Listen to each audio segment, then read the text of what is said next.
Hello, team, and welcome to episode 400 of the Simply Fit podcast. We are at episode 400. I did not think about the process and the journey of getting here when I started with episode 1, but almost 3 years later, here we are, and I am very, very excited to be here.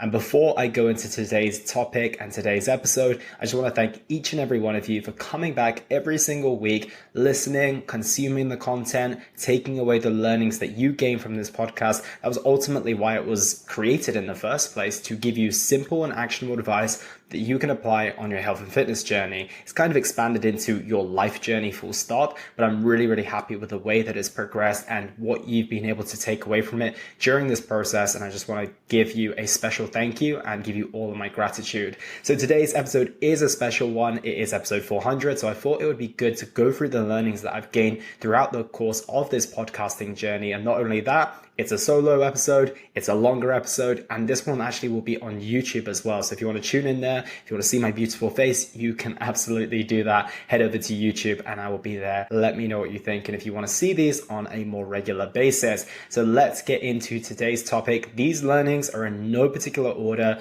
but I think that you are going to like them. I hope that you take away a lot from this. So let's dive straight in. Number 1 on my 10 learnings that I've gained from 400 episodes is that you can be whoever you want to be. And the reason I start with something so philosophical is because I was not a podcaster when I got started on this journey. I've been on a total of 2 podcasts as a guest, and that was with an old company that I used to work with. I hadn't done any podcast hosting. I hadn't done any interviews. I've done nothing like that. I had a vlog. For sure, I did that in the past. I've been speaking on social media and videos for a while, so I was very, very in tune with that. But podcasting was a whole new world that I'd never tapped into. I was certainly a podcasting fan, but now I can consider myself a podcaster. And I literally went from being not a podcaster to a podcaster pretty much across the course of these years, of course, but just because I made the decision to do so. I remember the first time I wanted to launch this podcast and I went back and forth for a while. I put it off and eventually I sat down and said, you know what, I want to do this and I'm going to start putting the plan in place to actually make this happen. And the point I want to make here is that I had no experience. I had some skills that I could carry over into this medium, but I didn't have any podcasting skills. And once again, I was not a podcaster. So when you think I'm not a healthy person, I am not a wealthy person, I am not an athlete, I am not the best chess player in the world, it really doesn't matter where you start, as long as you have the intentions to step into that field, improve, be willing to get started and suck in the first place. That's a really, really big thing as well. But ultimately, you can become whatever you want to be as long as you're willing to put in the time, the effort, you're willing to suck in the beginning, and you're willing to be consistent and allow yourself to grow over time. And I think that my podcasting journey has really, really shown that to me. I literally had zero experience with interviewing people. And now I can safely say that I've interviewed well over 100 people, I would say, if not more. And I've now recorded 400 episodes as of today. So lesson 1 is that even if you have no idea of the thing that you want to do or the thing that you want to be, you just have to get started. Do some research and try and take the smallest step that you can to start, because that's going to lead you into the next step and the next step and the next step. And the shorter you can make that time between you thinking about the thing and you starting the thing, the better. Because the longer you think about it, the more you'll probably overanalyze and end up putting it off. So the sooner you can start, the better. And that is lesson number 1. Lesson number 2 is that if you create something of value, people will come. And I think this is a really, really important lesson for anyone who wants to get started on something like a business or a podcast or a YouTube channel, whatever that might be. When I got started, I had to go and reach out to people. Mostly I did it to my friends and people who are in my network who are health and fitness coaches, and kind of ask them from the bottom of my heart for them to come on the show. At the very beginning, I was lucky, but also strategic in a way to have a good amount of success within my podcast. I ranked pretty well in the UAE. I ranked very well in Kenya, and I got some good results in the early stages of my podcast. But generally speaking, the people who came onto my show in the early stages, I just asked them from the bottom of my heart. I was like, can you come on my show? I would love to, have you on. And I had maybe 10 episodes, 20 episodes, 30 episodes, and I didn't have an enormous audience. Like I said, I ranked well on my launch week. I was able to hold some chart placings from time to time, but realistically, I had to do the graft in order to get people on the show. However, And actually, let me tell you a story. It's around this time last year, my girlfriends and I, my fiance and I were in Croatia. And we are looking for guests to come on the show. I want to be specific. I want to bring good guests on the show. She's doing some research for me so I can reach out to them. I like to do a personalized message and everything along those lines. And we are kind of struggling to fill the spaces. Like, I committed to one guest per week. And when you try to find 52 people of what you feel are high value to interview, to schedule, to edit, to put out every single week, quite often it's actually hard enough to just get into someone's inbox. So we were actually struggling to fill these guest slots. And if you look back to last year, secrets are coming out today, that's for sure. If you look back to last year, there are some Sundays where I released a solo episode, and it was a short one.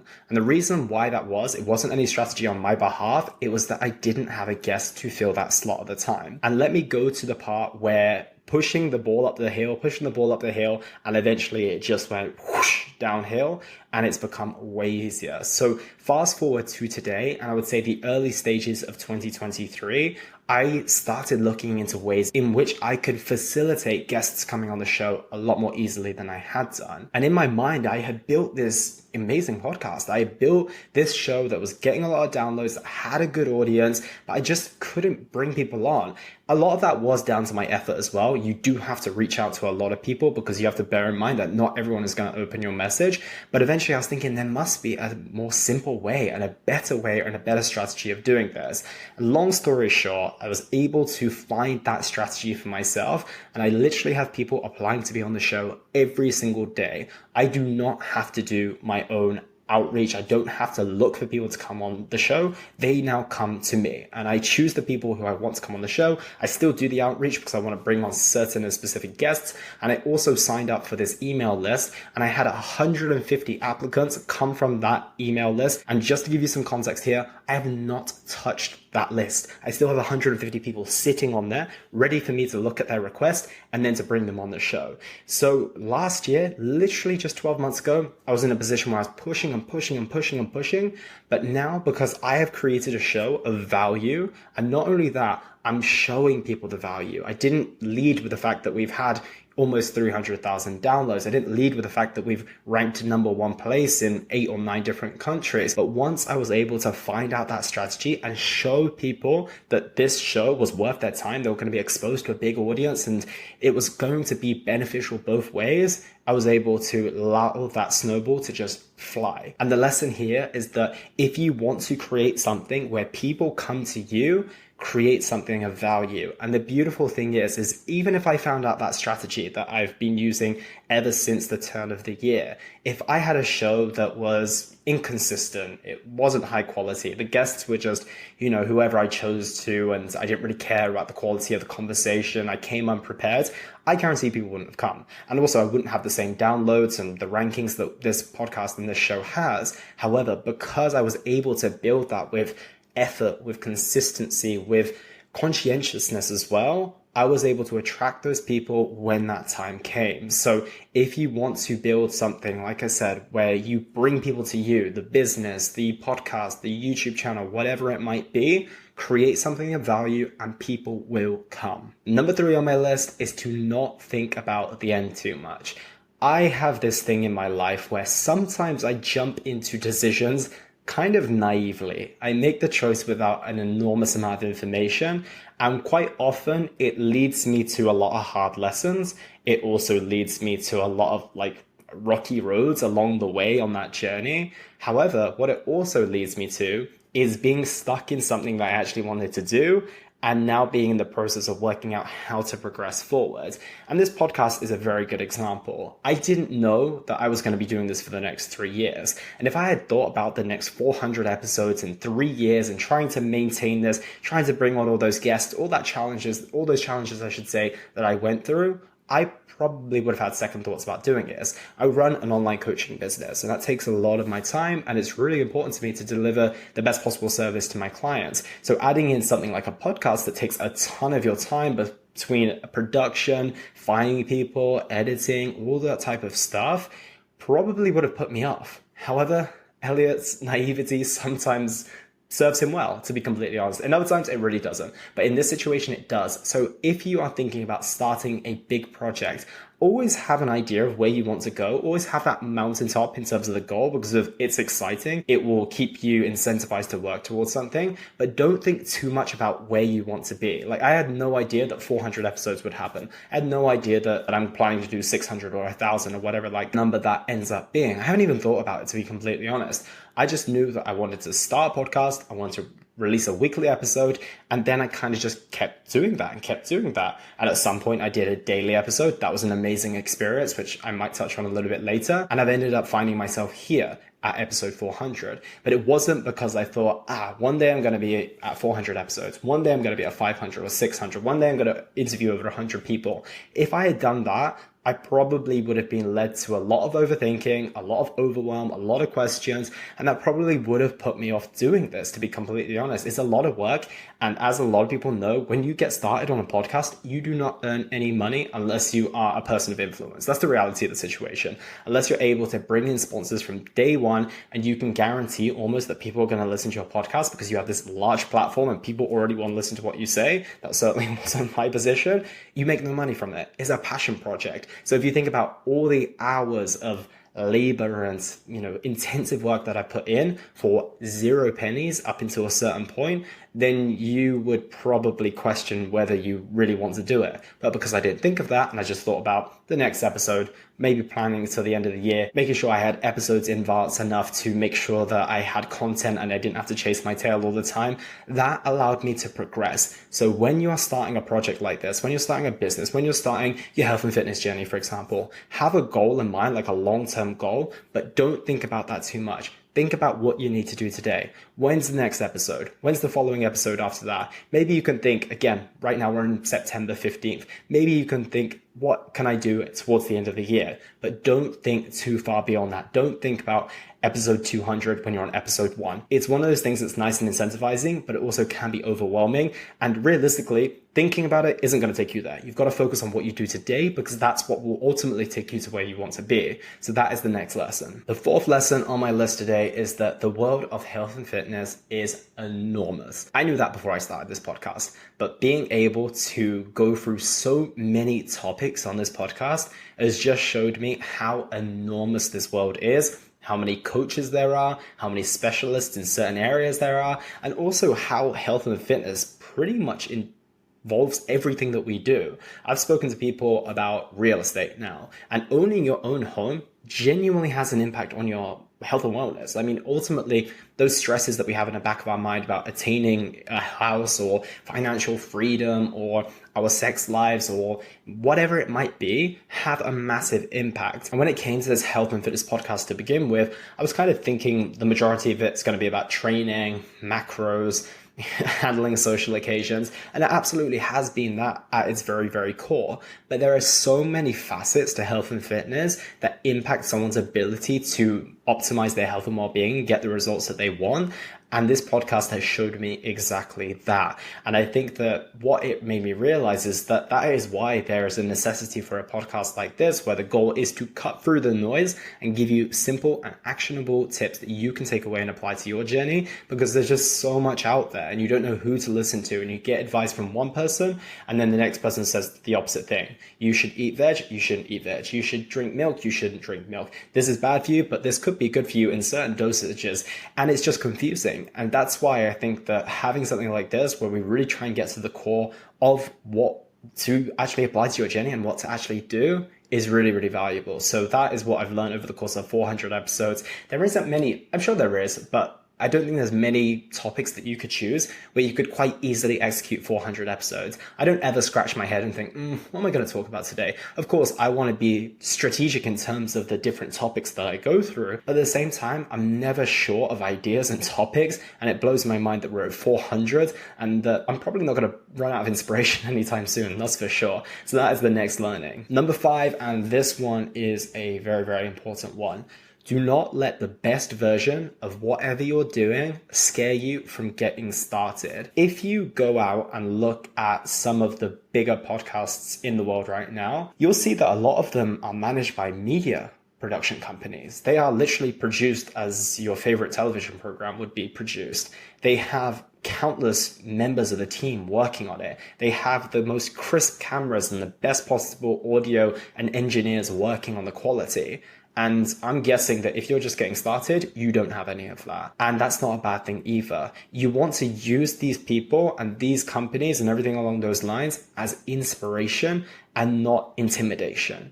And I think this is a very, very important learning, because if so many of us don't get started because we see the most advanced thing of what we want to do, and it scares us, it intimidates us. And we think, well, how am I possibly going to create something of that standard?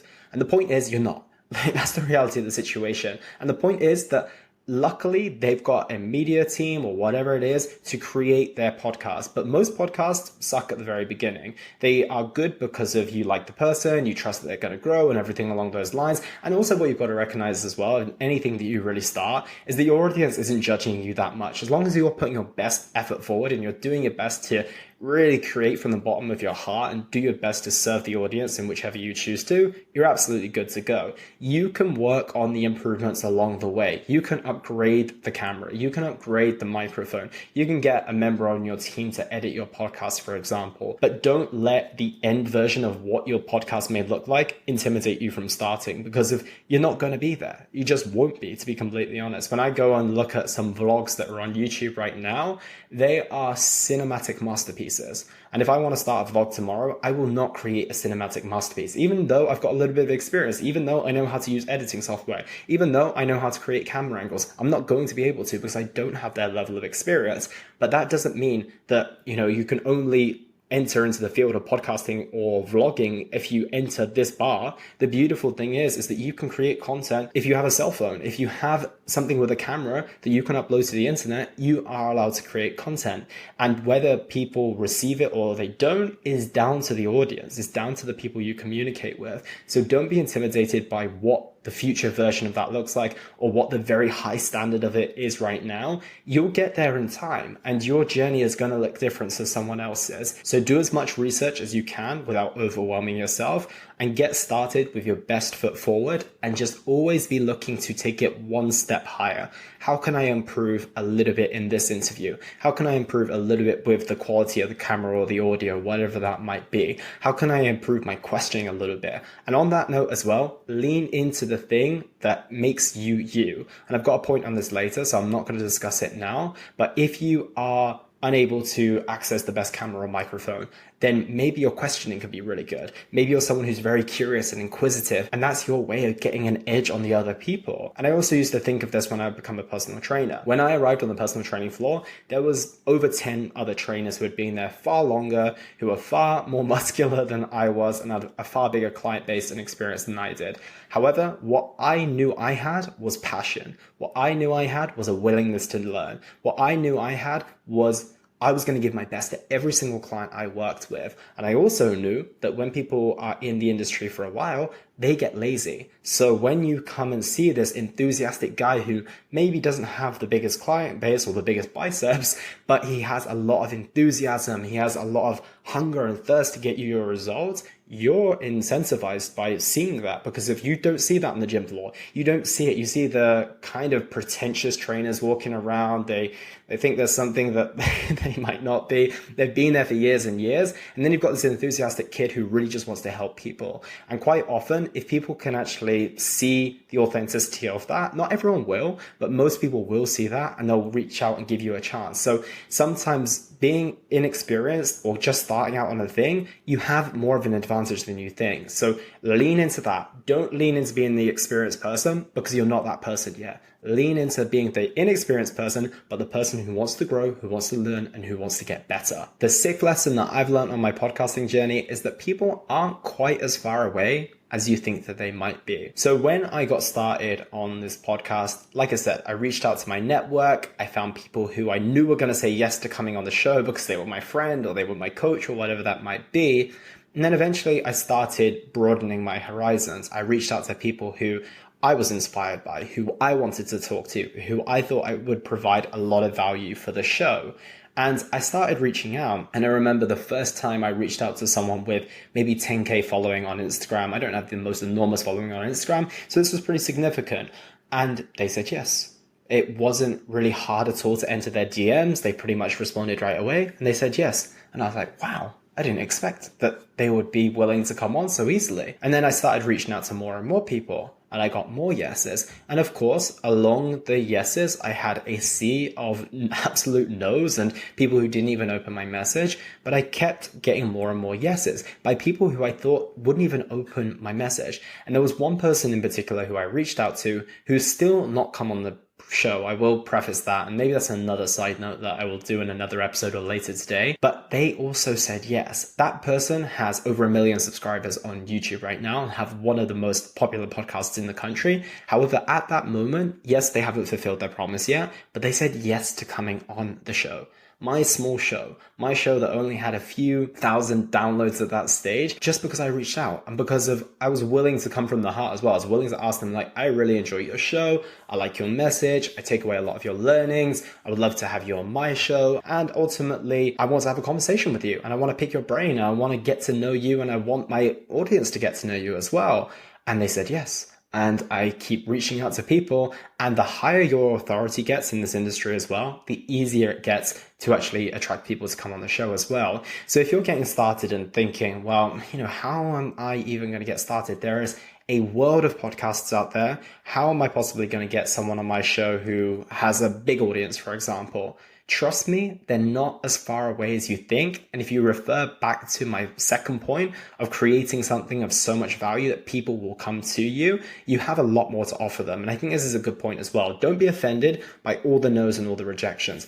Get used to it. If you want to do something like this, get used to it. Whether that's in business or podcasting, you're probably going to get more no's than you are yeses. However, you just need to do everything that you can to increase your likelihood of a yes. And that is, for example, in podcasting, have a big enough audience. I also had someone who I reached out to, once again, a super, super famous guy. He's been on a bunch of different podcasts, which you've probably listened to before. He actually was kind enough to drop me a audio message. And he was like, hey, Elliot, I really appreciate what you're doing. Thank you for the invitation. However, I need you to be at a point where you're getting X amount of thousand downloads per episode in order for me to come on. I'm getting so many requests, and this is what my team has suggested that I do.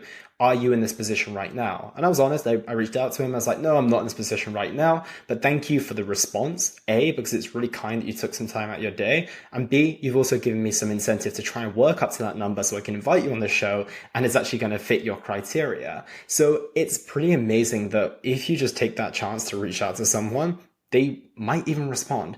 But be prepared for a world of no's and rejections because that's going to be the reality of the situation. And also make sure that you do everything to bring your best to the table so that when you get the chance to request, it's kind of when opportunity meets preparation, right? If you're prepared and you've done the work and you've got all of this good stuff to offer someone, you might have an offer so good that they can't say no to it. However, if your offer is still kind of mediocre, use your charm, use what you've got to try and bring them on the show or to try and whatever it might be in your life that you're trying to attain, work with that. And if it is a no, accept it, move on. There will be someone else to talk to. There will be another opportunity that you can pursue.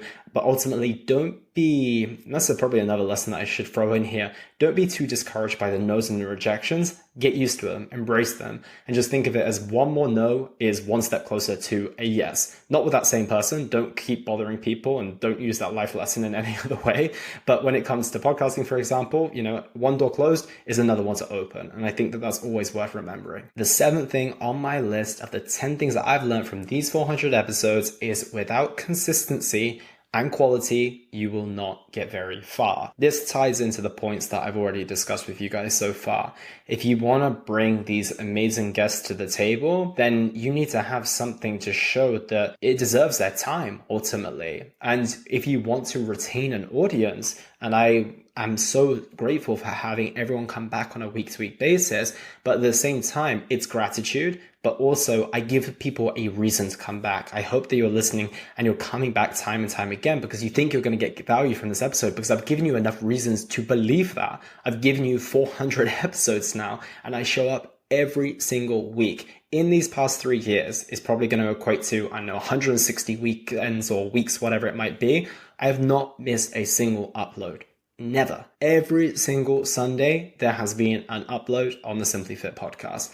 And not only has there been an upload, and it's not just something that I decided to just throw up or extract from an Instagram reel, but it's a thought out and really intentional episode that I think is going to get you the best value for the time that you spend listening every single week. And if I was not consistent, if you knew that I was going to upload 1 week, but you didn't know if I was going to come back in 5 weeks or 5 months, or maybe I did one episode now and again, or even you had one amazing episode, but the next 3 were pretty terrible in quality, you probably wouldn't come back. And I think that realistically, that applies in just about anything in your life. Consistency and quality will take you to places that you never knew existed.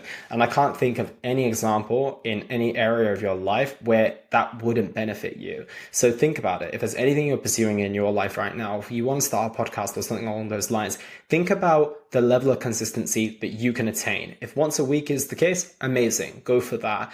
And don't be too ambitious with what you believe that you can commit to. Sometimes when people commit to things, their level of commitment rises to the commitment that they make, if that makes sense. However, a lot of people will fall short. They have an idea of like, I'm going to do this. I know that I'm super motivated right now, so I've got all the energy to make this happen. But then reality kicks in or something happens and then they end up not doing it. So be realistic with it and then try to raise the bar of your quality. Try to get better at doing the things on the specific endeavor that you have that will lead you to better results. If that's health and fitness, how can you train with more intensity, higher quality workouts? How can you eat better? How can you be tighter on your nutrition? How can you sleep better tonight? Can you hydrate more?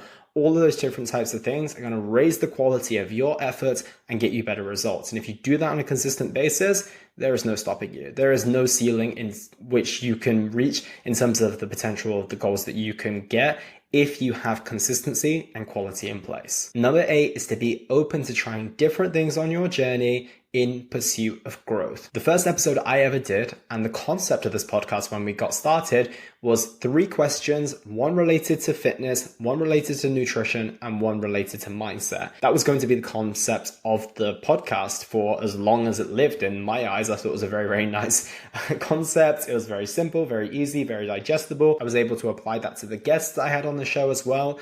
And eventually at one point, I realized that that was no longer the path that I wanted to go down. I think that maybe the daily episodes or maybe the guests made me realize that there was more to discover with guests and there was topics that I could go into on a little bit of an easier or a more in-depth basis. And I ended up leaving that idea. I still think it's not a bad idea, but I don't think it needs to be the concept for every single episode. And the daily episodes come into the frame as well. I did that for 198 consecutive days, I believe, and it was one hell of a journey. And once again, it was in the pursuit of growth. I was willing to try something. I don't know why I came up with 198 episodes. I have no idea why I picked that number specifically, but that's what I ended up doing. And what that led me to was a ton of growth that really, really helped progress my ability to record podcasts. Trust me, if you do 198 back to back and you're willing to improve your articulation, the way you come across when you speak on a microphone or come across on a camera, then you will get better at it. Trust me. So it massively improved my podcasting ability.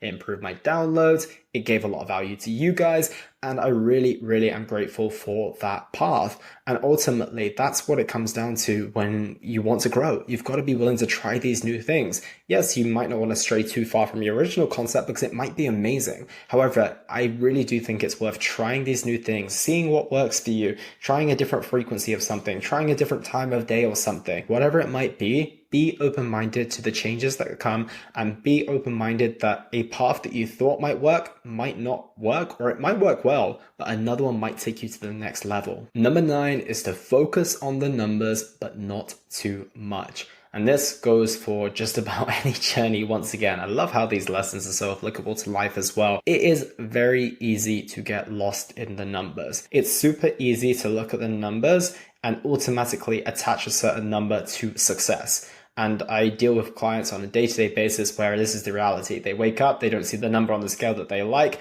and that dictates whether they think that they were successful or not. And the reality is it's not about the numbers, it's about the efforts that you put in. And ultimately, over time, if you focus enough on the efforts, the numbers will go where they need to go. You can't control the number that you see. I can't control the amount of downloads that I'm going to get. I can't go on people's phone and tell them to download my episode. Consistency and quality will take you to places that you never knew existed. And I can't think of any example in any area of your life where that wouldn't benefit you. However, what I can do is I can focus on bringing high quality content. I can make sure that the titles are appealing. I can make sure I can spread my podcast far and wide so people can find it.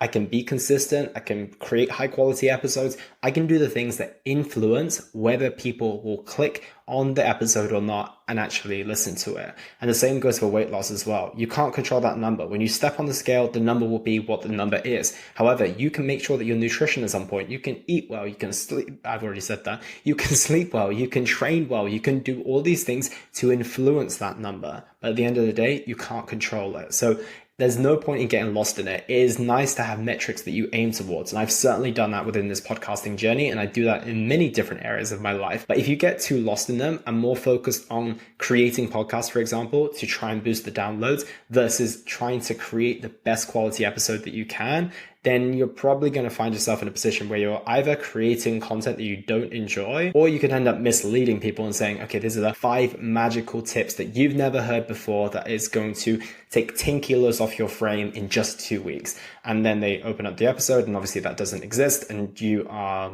essentially losing your trust with people. So you've got to make sure that you have an eye on those things because they're incentivizing, they're exciting. And I would be a complete liar if I told you that they're not important to all of us, including myself. They absolutely do make an impact on how we think and how we feel, but they can't be everything with how we think and how we feel. And I think that having a gentle focus on that, but also ultimately understanding that the efforts that you put in and the actions that you take will ultimately influence that is the most important thing that you can do. And it might sound cliche, but focusing on the process will beat focusing on the result every single time. And the final one on my list today, and debatably one of the most important, is to be true to your opinions and your beliefs. However, also be open-minded and willing to change them if it seems worthwhile. You've got to ask yourself, what is the purpose of me having a belief or an opinion or a value? Is it to be right in every single conversation or every argument that I get into? Or is it ultimately to be a better person, to live my life to the best standard and quality that I can?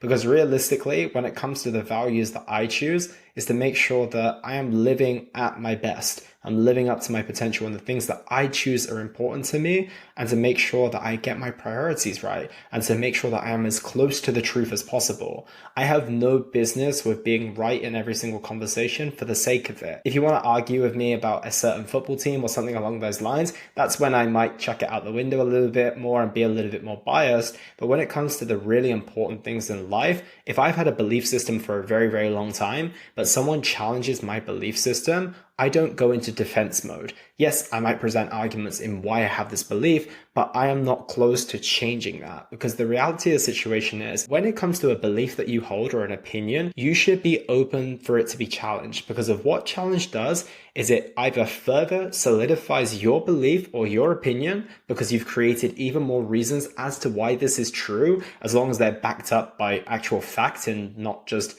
because you said so, but it makes your argument more robust, or it picks a hole in your argument, which makes you question it and ultimately leads you to a better outcome or a better truth. Because the closer you are to the truth and the closer that you are to better values, better opinions, better belief systems, or ones that ultimately help you go to where you want to, the better your life will ultimately be. So when it comes to having your opinions, yes, stay true to yourself. Don't be someone who's swayed by someone's opinion because they're a person of influence or you're feeling peer pressured into someone's opinions or beliefs. Stay true to yourself and be authentic, of course. Have your values, have your beliefs, have your opinions, but don't get stuck in an echo chamber of people just telling you what you want to hear, because that's a dangerous place to be. If you're focused on personal development, self-growth, becoming better, having a growth mindset, then you want to be in rooms where people have different opinions, because you want to open your mind, you want to nourish your mind, and you want to take away as much as you can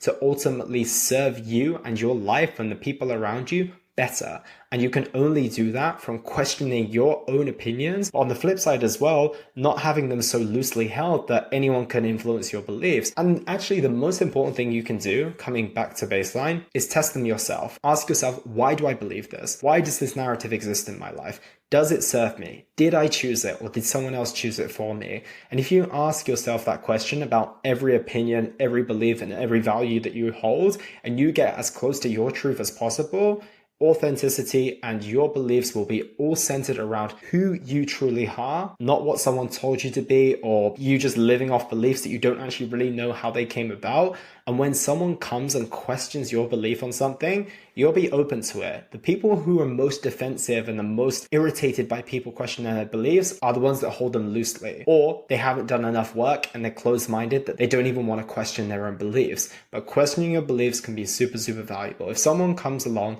and questions one of my closely held beliefs, I'll have to think about it, but I would like to think that I've already thought through the questions that they ask. And if they bring a new question to the table that I've not thought about before, amazing. That gives me an opportunity to, like I said, solidify my argument or bring me closer to a better value, better opinion, and better truth. So the takeaway here is when it comes to your values, your beliefs, your opinions, make sure that you've already done the testing on them first, and make sure that they are beliefs, values, and opinions that you actually want to hold, that you actually want to live your life by. Once you've done that, stay true to them as much as it serves you and as much as it serves the world around you. However, being true to them doesn't mean being closed-minded. Always remain open-minded.